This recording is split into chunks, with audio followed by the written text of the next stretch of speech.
이건 정말 충격적입니다. 미 국방부 안보전략위원회가 극비 회의에서 충격에 빠졌습니다. 러시아의 미래가 한국에 달려 있다고? 말도 안 되는 소리. 그러나 하버드 출신 국방 전문가의 극비 분석 보고서가 이 모든 의심을 산산조각 냈다고 하는데요.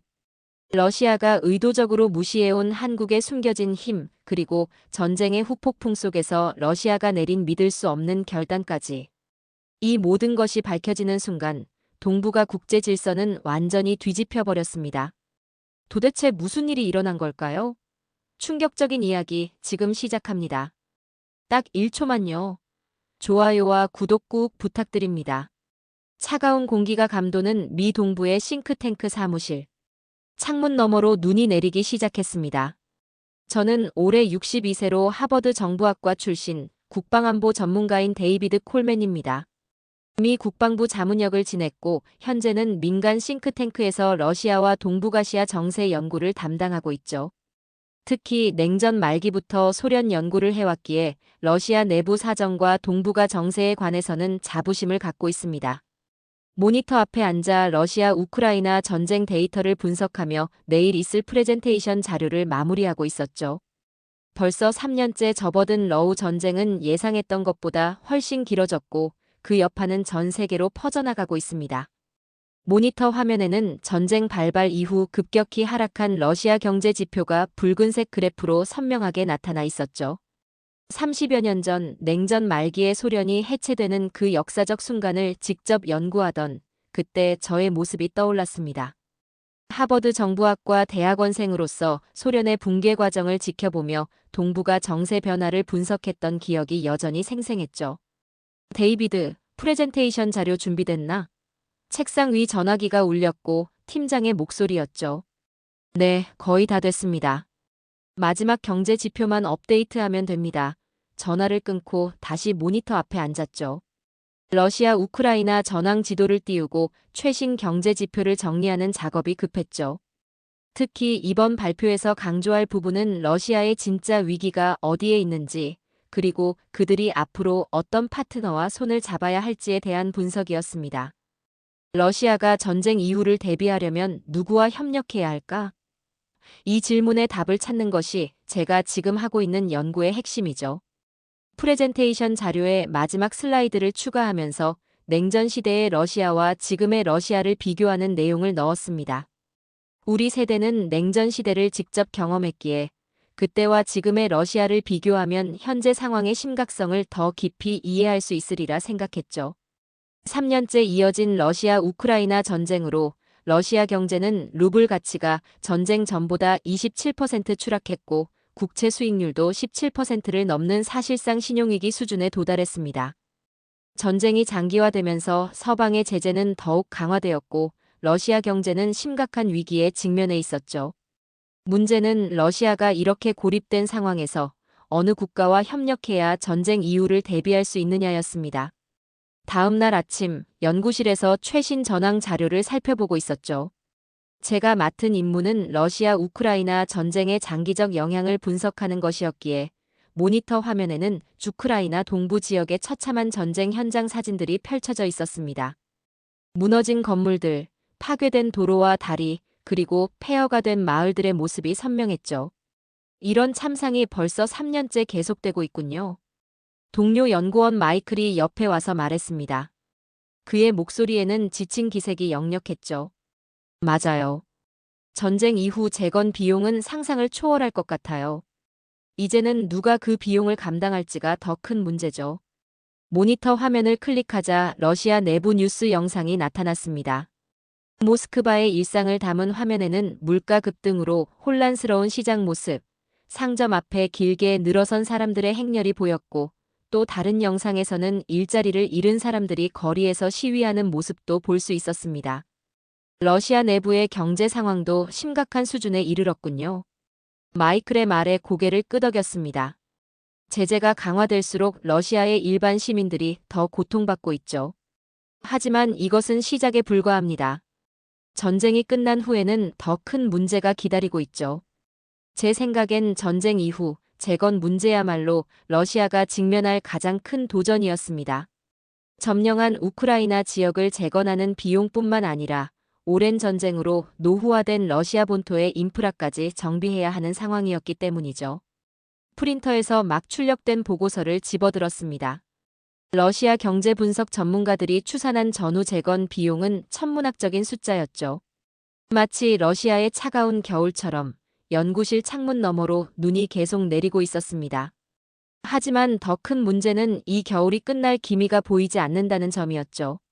서방 국가들의 제재로 러시아는 기술과 자본을 수혈받기 매우 어려운 상황에 놓여 있는 상황이었고, 어떤 나라도 제재를 무릅쓰고 러시아에 대규모 지원을 하기는 쉽지 않았죠. 그렇다면 러시아는 어디에서 도움을 구할 수 있을까? 이 질문에 대한 답을 찾던 중 문득 한국이 떠올랐습니다. 한국은 6.25 전쟁 이후 폐허에서 경제 강국으로 성장한 나라였고 IMF 외환위기 때도 놀라운 회복력을 보여준 경험이 있었죠. 이런 경험이 러시아의 재건에 중요한 참고가 될 수 있을 것 같았습니다. 컴퓨터에 한국의 전후 복구 사례를 검색하기 시작했죠. 전쟁 직후 폐허가 된 서울의 흑백 사진과 현재 서울의 발전된 모습을 비교한 자료들이 화면에 나타났습니다. 불과 70년 만에 이룬 변화는 정말 놀라웠죠. 마이클, 아마도 러시아가 이 위기를 극복하려면 한국과 같은 국가의 경험과 기술력이 필요할 것 같은데, 마이클은 의아한 표정을 지었지만 곧 이해하는 눈치였습니다. 그도 한국의 발전 사례를 잘 알고 있었기 때문이죠. 한국과 러시아의 관계, 그리고 전후 재건에서 한국이 러시아에 어떤 도움을 줄 수 있을지에 대한 분석이 필요했습니다. 워싱턴에서의 회의를 마치고 연구실로 돌아온 저녁, 노트북 화면에 떠있는 긴급 뉴스 속보가 눈에 들어왔습니다. 북한, 러시아의 추가 병력 파견이라는 자막이 눈에 띄었고 급히 리모컨을 집어들고 뉴스 채널로 돌렸죠. 뉴스에서는 북한이 지난주에 이어 추가로 병력을 러시아에 파견했다는 소식을 전하고 있었습니다. 북한군 파병 규모가 이제 1만 명을 넘어섰다고 하며 러시아 우크라이나 전쟁에 북한군의 개입이 더욱 심화되고 있는 양상입니다. 뉴스를 보며 즉시 한국의 동료 이성훈에게 연락해야겠다고 생각했습니다. 그는 한국 외교부 산하 안전보장정책실 근무 경력이 있는 전문가로 현재는 민간 안보 컨설턴트로 활동하고 있죠. 우리는 한미 공동 세미나에서 만난 이후 정기적으로 연락을 주고받는 사이였습니다. 화상 통화 연결음이 울리는 동안 관련 자료들을 빠르게 검토했습니다. 북한군의 러시아 파병은 단순한 군사 지원 이상의 의미를 가질 수 있었다고 판단했고, 특히 한국의 안보 상황에 미치는 영향이 궁금했죠. 데이비드 씨, 오랜만입니다. 무슨 일이신가요? 화면에 이성훈의 얼굴이 나타났습니다. 서울은 지금 아침 시간대였지만 그는 이미 정장 차림으로 출근 준비를 마친 모습이었습니다. 북한에서 러시아로 추가 파병이 있었다죠? 지금은 1만 명 넘게 투입됐다고 들었습니다. 한국 쪽 분위기는 어떤가요?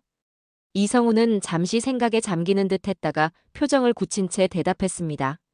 정부와 국방부가 예의주시 중입니다. 북한 특수부대가 실전 경험을 쌓게 되고 러시아의 첨단 기술까지 이전받을 위험이 있거든요. 한국 입장에선 심각한 위협이죠. 그의 목소리에서 우려가 느껴졌습니다. 오랜 동맹국인 미국 입장에서도 이 상황은 결코 가볍게 볼 수 없는 문제였죠. 현재까지 파악된 정보로는 어떤 유형의 부대가 주로 파견되고 있나요? 이성훈은 태블릿을 꺼내 몇 개의 문서를 화면에 띄웠습니다. 주로 특수부대와 보병 위주로 파견되는 것으로 보입니다. 우려되는 점은 이들이 러시아의 현대식 무기 체계를 직접 다루고 배울 기회를 갖게 된다는 점입니다. 게다가 실전 경험까지 쌓게 되면 한반도로 돌아왔을 때 우리 안보에 심각한 위협이 될 수 있죠. 창밖으로 보이는 워싱턴의 밤하늘을 잠시 바라보았습니다. 복잡한 생각들이 머릿속을 스쳐 지나갔죠. 북한이 러시아를 돕는 대가로 어떤 보상을 받게 될지, 그리고 그것이 한반도 안보에 어떤 영향을 미칠지에 대한 걱정과 고민이었죠. 북한군 사상자에 대한 소식도 들리던데요. 그럼에도 불구하고 계속해서 병력을 보내고 있다는 건 그만큼 대가가 크다는 뜻일 텐데요. 맞습니다. 북한 정권으로서는 군사적 경험과 기술 이전, 그리고 경제적 지원까지 얻을 수 있는 좋은 기회라고 판단하는 것 같습니다. 하지만 우리 한국은 세계 5위의 군사력을 가진 국가죠. 북한과 러시아의 이런 밀착이 계속된다면 우리도 대응 방안을 강화할 수밖에 없는 실정입니다. 한국이 세계 5위의 군사력을 가진 국가라는 점은 많은 사람들이 간과하는 사실입니다.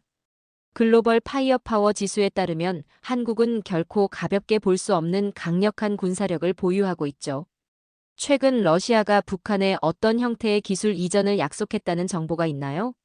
이성우는 조심스럽게 말을 이어갔습니다. 구체적인 내용은 확인되지 않았지만 위성 기술, 미사일 방어 시스템, 잠수함 기술 등이 거론되고 있습니다. 화상 통화를 마치고 나서도 복잡한 생각이 이어졌습니다. 러시아가 북한을 군사적으로 지원한다면 미국과 한국, 일본의 공조는 더욱 강화될 수밖에 없을 것이고 이는 러시아에게도 결코 유리한 상황이 아니었죠. 메모장을 꺼내 오늘 나눈 대화 내용을 정리하기 시작했습니다. 북한과 러시아의 관계 강화, 그에 대한 한국의 대응, 그리고 이것이 동북아 전체 안보 구도에 미치는 영향까지. 이 모든 상황을 종합적으로 분석해야만 러시아가 직면한 진짜 딜레마를 이해할 수 있을 것 같았죠. 다음 날 연구소에서 특별 브리핑을 준비하며 자료를 마무리하고 있었습니다. 오늘 발표할 주제는 러시아의 전후 재건과 잠재적 파트너였죠. 한국의 군사 순위, 건설 기술력, 인프라 역량 등에 관한 데이터가 화면에 선명하게 표시되어 있었습니다. 데이비드, 발표 준비 다 됐나요? 이사회 멤버들이 곧 도착합니다. 비서가 회의실 문을 열고 알려왔습니다. 네, 거의 다 끝났습니다. 곧 가겠습니다. 마지막으로 한국의 발전 과정을 보여주는 이미지들을 점검했습니다.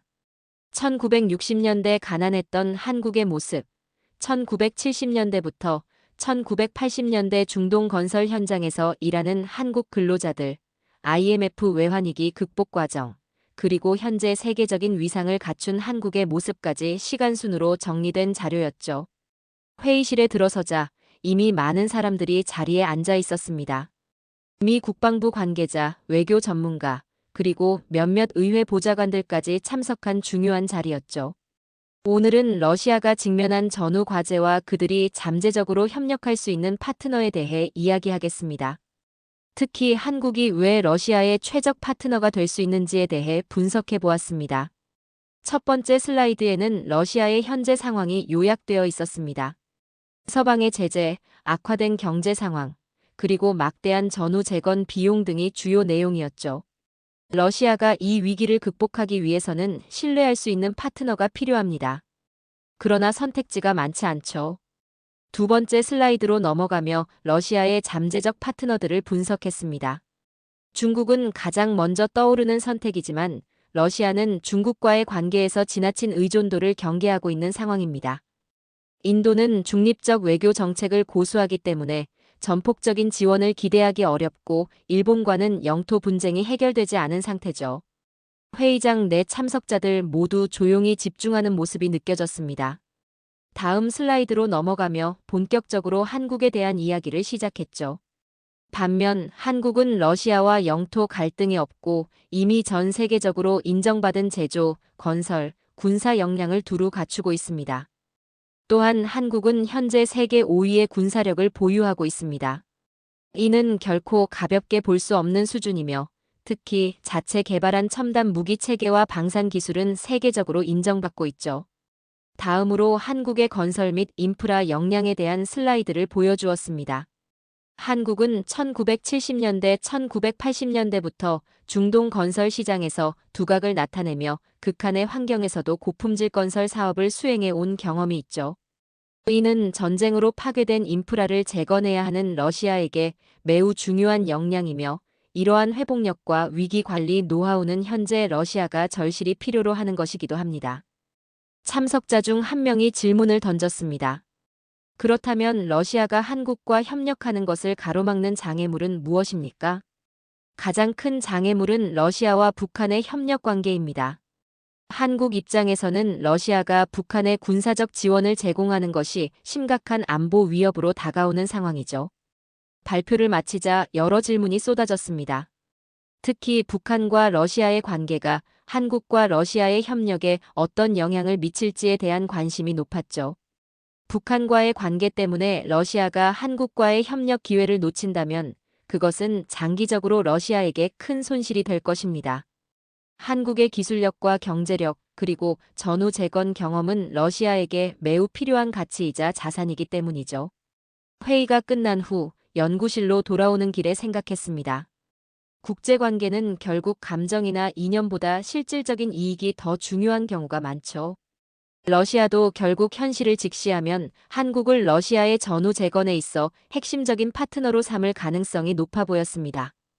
주말 아침 화상회의 준비를 위해 연구실에 일찍 도착했습니다.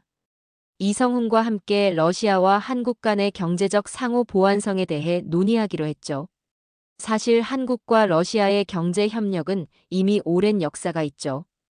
더 잘 아시겠지만 과거 협력 사례에서 많은 교훈을 얻을 수 있을 것 같습니다. 이성훈은 고개를 끄덕이며 자신의 화면을 공유했습니다.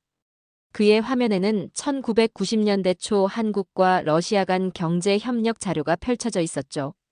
90년대에도 한국은 러시아와 3차 불곰 사업을 통해 자원 개발 협력을 진행한 적이 있죠. 러시아엔 풍부한 자원이, 한국엔 기술과 생산 노하우가 있었기에 가능했죠. 불곰 사업이라는 단어가 익숙하지 않아 질문했습니다.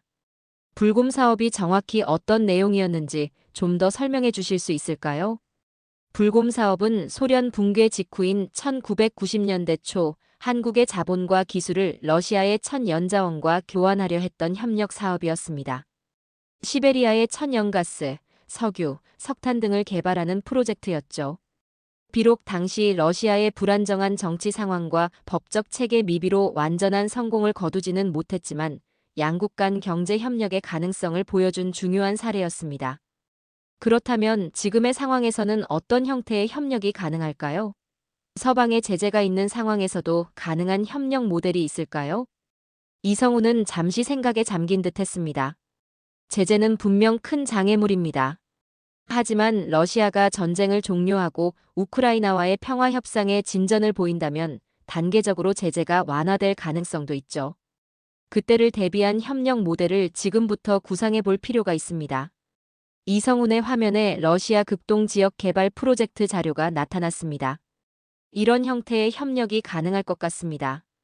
러시아 극동 지역은 풍부한 자원에도 불구하고 개발이 미진한 상태죠.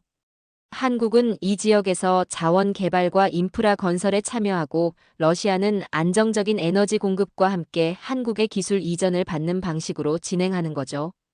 그의 제안은 매우 구체적이고 현실적이었습니다. 특히 극동 지역은 한국과 지리적으로도 가까워 물류 비용을 절감할 수 있는 장점이 있었죠.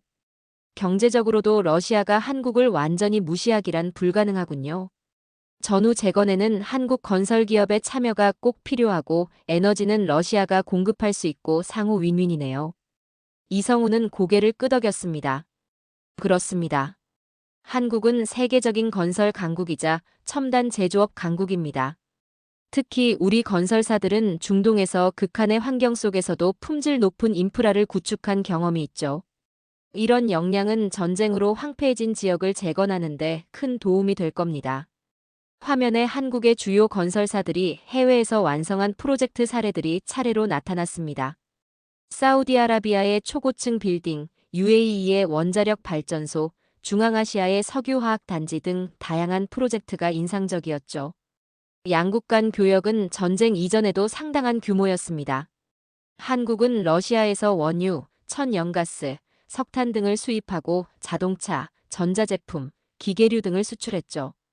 이런 상호 보완적 교역 구조는 앞으로도 유지될 가능성이 높다고 봅니다. 화상 회의를 마치고 정리된 자료를 살펴보며 생각에 잠겼습니다. 이성훈의 분석처럼 한국과 러시아는 경제적으로 상호 보완성이 매우 높은 관계였죠.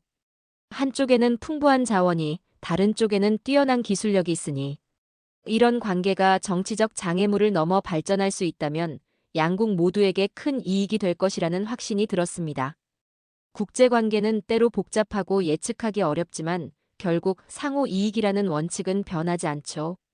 러시아와 한국도 결국 이 원칙에 따라 협력의 길을 모색할 것이며 중요한 것은 과거의 경험에서 교훈을 얻고 미래를 위한 새로운 협력 모델을 구축하는 것이라고 생각했습니다.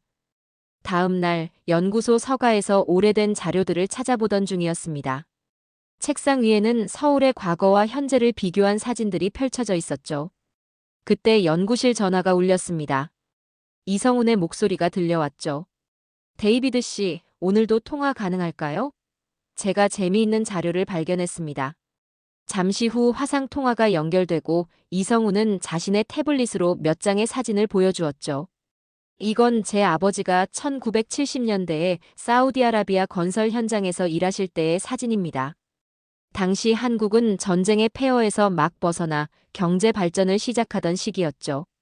흑백 사진 속에는 작업복을 입은 한국 근로자들이 뙤약볕 아래에서 작업하는 모습이 담겨 있었습니다.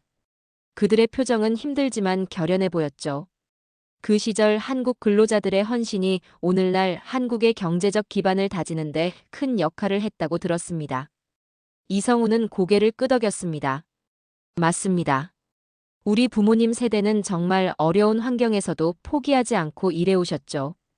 그 경험이 지금의 한국 건설 기업들이 세계적인 경쟁력을 갖추는 토대가 되었습니다. 이어서 이성훈은 1997년 IMF 외환위기 당시의 사진과 신문 스크랩을 보여주었죠. 금 모으기 운동에 참여한 시민들, 구조조정 중인 기업들, 그리고 경제 회복을 위해 함께 노력하는 사람들의 모습이 담겨 있었습니다. 이 시기는 제가 직접 경험했는데 당시 외교부에서 일하기 시작했을 때였습니다. 국가 부도 위기 속에서도 한국 사회가 보여준 단결력과 회복 의지는 정말 놀라웠죠. 이성훈의 이야기를 들으며 한국의 경험이 러시아에게 주는 의미를 다시 한번 생각해 보게 되었습니다. 한국은 전쟁 폐허에서 일어나 빠르게 경제 성장을 이뤘고 여러 힘겨운 시절에도 극적으로 회복했죠. 이 경험은 러시아가 지금 배워야 할 부분이라 생각합니다. 이성훈은 생각에 잠긴 듯 잠시 말을 멈추었다가 다시 이야기를 이어갔습니다. 맞습니다. 제가 50대 후반인데 저희 부모님 세대는 70대, 80대이시죠. 그분들은 휴전 직후 아무것도 없던 시절을 겪고도 재건에 성공했다고 늘 말씀하시곤 했죠. 러시아도 못할 건 없다고 봅니다만 한국을 등져선 안 되겠죠. 그의 말에 깊이 공감했습니다. 특히 시니어 세대가 경험한 역경과 극복의 역사는 오늘날 우리가 배워야 할 소중한 교훈을 담고 있었죠. 한국의 경험에서 배울 수 있는 가장 중요한 점은 무엇이라고 생각하시나요? 이성훈은 잠시 생각하더니 진지한 표정으로 대답했습니다. 국제협력의 중요성이라고 생각합니다. 한국은 혼자서 모든 것을 이룬 것이 아닙니다. 미국을 비롯한 여러 국가와의 협력, 국제사회와의 관계 속에서 발전할 수 있었죠. 러시아도 고립된 채로는 진정한 재건과 발전을 이루기 어려울 겁니다. 그의 말은 제가 연구해온 결론과도 일치했죠. 러시아가 진정으로 전쟁 이후의 회복과 발전을 원한다면 북한과 같은 고립된 국가와의 협력보다는 한국과 같은 성공적인 경제 파트너와의 관계를 모색해야 할 것입니다. 아침 뉴스를 확인하던 중 화면에 나타난 속보가 내 시선을 사로잡았습니다. 러시아, 북한의 첨단 군사기술 이전 가능성이라는 내용이 보였죠. 기사에 따르면 러시아가 북한의 전투기 기술과 잠수함발사 탄도미사일 개발을 지원할 가능성이 제기되고 있었습니다. 이런 보도가 사실이라면 한반도 안보 상황에 심각한 변화가 불가피해 보였죠. 즉시 이성훈에게 연락을 취했습니다. 러시아가 북한의 첨단 군사 기술을 이전할 가능성이 있다는 뉴스를 봤는데 한국 정부의 반응은 어떤가요? 이성훈의 목소리가 갑자기 긴장된 톤으로 바뀌었습니다. 그 소식 들었습니다. 아직 공식적인 확인은 없지만 국방부와 외교부가 긴급 대책회의를 소집했다고 들었습니다. 특히 SLBM 기술 이전은 우리에게 직접적인 위협이 될 수 있어 매우 우려하고 있죠. 러시아와 북한의 군사 협력 강화는 이번이 처음이 아니었습니다. 러시아 우크라이나 전쟁이 시작된 이후 북한은 병력과 무기를 지원하며 러시아와의 관계를 더욱 공고히 해왔죠. 그러나 이번 기술 이전은 그 수준이 완전히 다른 문제였습니다. 이러한 상황이 한국과 러시아의 관계에 어떤 영향을 미칠 것으로 보시나요? 이성훈은 잠시 침묵했다가 깊은 한숨을 내쉬었죠. 현재로서는 최악의 시나리오도 준비하고 있습니다. 만약 러시아가 실제로 북한의 첨단 군사기술을 이전한다면 한국 정부는 강력한 대응을 할 수밖에 없을 겁니다. 대러 경제 제재 강화, 방위력 증강, 그리고 미국 및 일본과의 안보 협력 강화 등이 예상됩니다. 러시아가 북한을 지원함으로써 단기적으로는 전쟁에서의 도움을 얻을 수 있을지 모르지만 장기적으로는 한국, 미국, 일본의 공조를 더욱 강화시키는 결과를 초래할 것이 뻔했죠. 러시아도 그걸 잘 알 텐데 말이죠. 한국을 적으로 돌리는 순간 러시아의 전후 재건 시나리오가 한계에 부딪히게 될 것이고 결국 러시아가 조만간 입장을 바꿀 수밖에 없다고 봅니다. 통화가 끝난 후 연구실 창가에 서서 생각에 잠겼습니다. 이번 상황은 러시아의 전략적 딜레마를 잘 보여주고 있었죠. 현재 전쟁에서의 북한 지원과 미래 재건을 위한 한국과의 협력 중 어느 쪽을 택할지 장기적 관점에서 볼 때 선택은 명확해 보였습니다. 책상으로 돌아와 긴급 보고서 작성을 시작했죠. 제목은 러시아의 전략적 선택, 북한과의 군사 협력 대 한국과의 경제 협력이었습니다. 보고서에서는 러시아가 북한과의 군사 협력을 강화할 경우 발생할 수 있는 장단기 영향과 반대로 한국과의 관계 개선을 선택할 경우의 이점을 비교 분석했죠. 보고서의 결론 부분에서는 러시아의 합리적 선택에 대해 언급했습니다. 북한과의 일시적 군사 협력보다 한국과의 장기적 경제 협력이 러시아의 국익에 더 부합한다. 특히 전후 재건과 경제 회복이라는 러시아의 최우선 과제를 고려할 때 한국은 필수 불가결한 파트너가 될 것이다. 이번 사태는 위기인 동시에 기회이기도 했습니다. 러시아가 현명한 선택을 한다면 이것이 오히려 한국과의 관계를 재정립하는 계기가 될 수도 있을 것입니다. 그리고 그 과정에서 제 연구가 조금이나마 도움이 되길 바랐죠. 며칠 후 워싱턴 국제전략연구소 대강당에는 각국 대사관 관계자들과 안보 전문가들이 가득 모여 있었습니다. 러시아 우크라이나 전쟁 3년차를 맞아 전후 동북아 정세 전망을 주제로 한 특별 브리핑이 열리는 날이었죠. 여러분 안녕하십니까? 오늘 이 자리에서는 러시아 우크라이나 전쟁 이후 동북아시아 정세의 변화와 러시아의 선택에 대해 말씀드리겠습니다. 역사적으로 동북아 정세는 늘 변해왔죠. 이번 러시아 우크라이나 전쟁이 끝나고 나면 러시아가 정말 필요한 파트너는 한국이 될 것입니다. 이 말을 듣고 일부는 의아하다는 표정을 지었죠. 그들에게 러시아와 한국의 협력이란 다소 생소한 개념이었을 테니 당연한 반응이었습니다. 왜 한국인가라는 의문을 가지실 수 있습니다. 그 이유는 한국이 세계 5위 군사력과 함께 자립형 산업 기술력을 갖췄고 전쟁 폐허에서 재건해본 경험이 있기 때문입니다. 한국의 군사력과 경제력을 보여주는 그래프가 나타났죠. 특히 한국의 건설, 조선, 자동차, 반도체 산업의 세계적 위상을 강조하는 지표들이 눈에 띄었습니다. 러시아는 현재 북한과 군사 협력을 강화하는 모습을 보이고 있습니다만 이것이 과연 러시아의 장기적 국익에 부합하는 선택인지는 의문입니다. 발표가 진행될수록 사람들은 더욱 집중하는 모습이었습니다. 특히 러시아 대사관에서 온 참관인들의 표정이 진지해 보였죠. 러시아가 북한과 손잡는 것을 포기하지 않는 한 한국과의 관계는 계속 멀어질 것입니다. 하지만 반대로 한국과 협력하기로 결단한다면 전후 재건이라는 실질적 이득을 얻어갈 수 있죠. 결국 무엇을 선택할지는 러시아 자신에게 달려 있습니다. 발표를 마무리하고 질의응답 시간이 시작되었죠. 여러 질문 중에서도 일본 언론인의 질문이 특히 인상적이었습니다. 한국과 러시아의 협력이 일본에게는 어떤 의미가 있을까요? 이 질문에 잠시 생각을 정리한 후 대답했습니다. 한국과 러시아의 협력은 동북아 전체의 안정에 기여할 것입니다. 일본에게도 이는 긍정적인 요소가 될 수 있죠. 러시아가 북한과의 군사 협력을 줄이고 한국과의 경제 협력을 강화한다면 한반도의 안보 상황이 개선될 것이기 때문입니다. 행사가 끝나고 연구실로 돌아오는 길에 오늘 발표에서 강조했던 내용들이 다시 한번 머릿속을 스쳐 지나갔습니다. 러시아의 선택, 한국의 역할, 그리고 동북아시아의 미래. 이 모든 것이 복잡하게 얽혀 있지만 결국 각자의 이익을 위한 합리적 선택이 이루어질 것이라는 믿음이 생겼죠. 지난 수십 년간 냉전에서 탈냉전으로 그리고 새로운 세계 질서로 변화해 온 국제 정세의 흐름 속에서 또 하나의 변화가 시작되고 있음을 느꼈습니다. 러시아 우크라이나 전쟁은 언젠가 끝날 것입니다. 그리고 전쟁 이후 러시아와 한국의 관계가 어떤 모습이 될지는 결국 러시아의 선택에 달려 있습니다.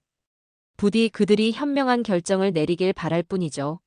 하지만 한 가지 확실한 것은 한국이 이제 더 이상 국제 무대의 조연이 아니라 주연으로 자리 잡았다는 사실입니다. 세계 5위의 군사력, 세계 10위권의 경제력, 그리고 숱한 어려움을 극복해온 역사적 경험은 한국을 중요한 글로벌 파트너로 만들었습니다. 러시아가 이러한 한국의 가치를 인정하고 협력에 손을 내밀 때 비로소 진정한 전후 재건과 발전의 길이 열릴 것입니다. 자, 오늘의 이야기는 여기까지입니다. 오늘 우리는 단순한 러우 전쟁 분석을 넘어 미래 동북아 질서의 새로운 가능성을 확인했습니다. 러시아의 재건 과제와 한국의 강력한 국방력과 경제적 복원력이 맞물리며 국제 정세의 새로운 판도가 형성되고 있습니다. 러시아는 결국 국익과 실리를 위해 북한과의 일시적 협력보다 한국과의 장기적 파트너십이 더 큰 가치가 있음을 깨닫게 될 것입니다. 오늘도 끝까지 함께 해주셔서 감사합니다. 재미있게 보셨다면 구독과 좋아요로 응원해주세요. 다음에도 따뜻한 이야기로 찾아뵙겠습니다. 감사합니다.